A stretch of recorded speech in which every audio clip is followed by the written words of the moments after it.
and colleagues. In the last few weeks, maybe months, there's been a tendency that is getting stronger and stronger about really disregarding many of the hardly fought gains that the interpreting profession has achieved in the last few years under the motto everything has to be what the client needs. We are here to service the client and we should comply with everything the client needs. Basically, what they are saying is that we should put client needs above the interpreters.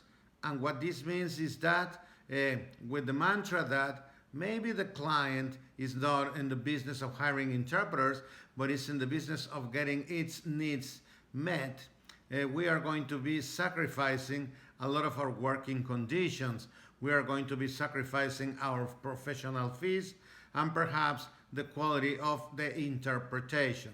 And that is really a big concern to me because many of the things that we've been trying to accomplish, and in fact, a lot of the things that we already got through education, through examples, by showing the client the advantage of having the right service, may be lost because now we are facing a possibility, and this is probably what some of the bottom agencies are already trying to do, that the client needs to save money, so let's save money on interpreters. The client needs this job done right away, so let's skip on interpreter preparation. The client only needs one interpreter because the meeting will only last 2 hours, so let's save money and just have one interpreter. And this is a tremendous concern to me, and I know it will be to some others also. We are already seeing the problems that apply to do the conference remote simultaneous interpreting from people's homes. Tremendous legal liability that nobody is talking about. Tremendous risks of having a not very good quality, not because of the type of interpreter involved on the case, but precisely because of the infrastructure in the country or the city where that interpreter is working from. All that is being sacrificed under this mantra that, let's meet what the client needs. Also, we see things such as tabletops instead of real interpreting booths because, that saves money to the client.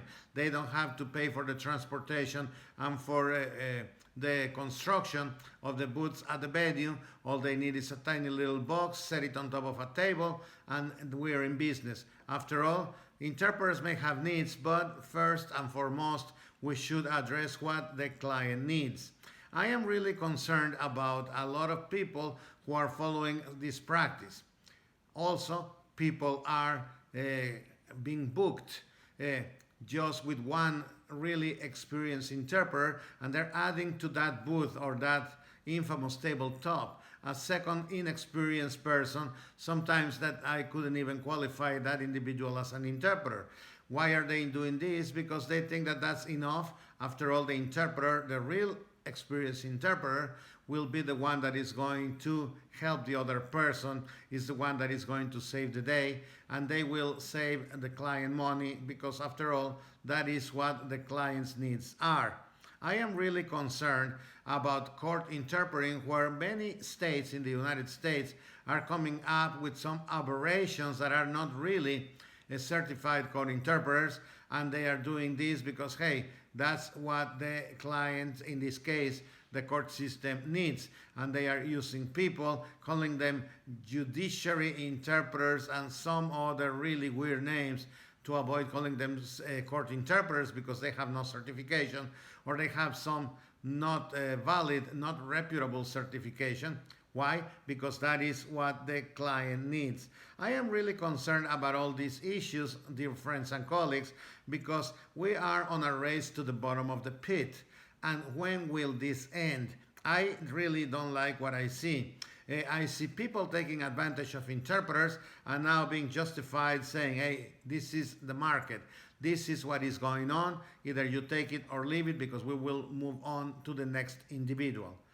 Dear friends and colleagues, that is not right. I think interpreters, instead of joining this pack and jumping on the bandwagon, should be the ones stopping the bandwagon and saying, hey, guess what?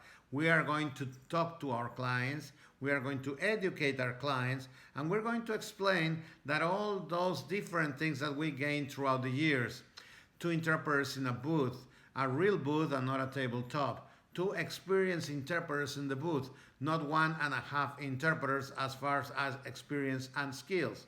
The fact that we will be commanding real interpreting fees and not fees that you can get also by working at Taco Bell or McDonald's. The fact that the interpreters working in court should be truly certified court interpreters and not these other made-up certifications, quote unquote, by the court systems in the States in order to, in reality, because there's no other way to say it, defraud Title VI of the Civil Rights Act in the United States. We cannot allow this to happen, dear friends and colleagues. We have to set a limit, because if we continue on this free fall, there will be no limit. The profession will suffer and everything will be justified under what the client needs. I don't think the client knows what the client needs, and that's why we exist. The client needs are only satisfied when an honest, truly professional interpreter explains to the client what it is that we do. When we do that, the client understands that they need full boots. The client understands that they need 2 real professional experienced interpreters in the booth. The client understands that they need certified court interpreters. The client understands that we are professionals and therefore we should be paid as such. So, what the client needs is not what the client tells you, dear friends and colleagues. What the client needs is what the client doesn't know yet, and we will explain, we will teach, and we will achieve. I don't like where we are going, and I hope you don't either. I hope you join me and you stand against these new tendencies, and we get what the client needs, not what the client thinks they need, and not what the agencies tell the client they need. At least that is my opinion. Thank you very much.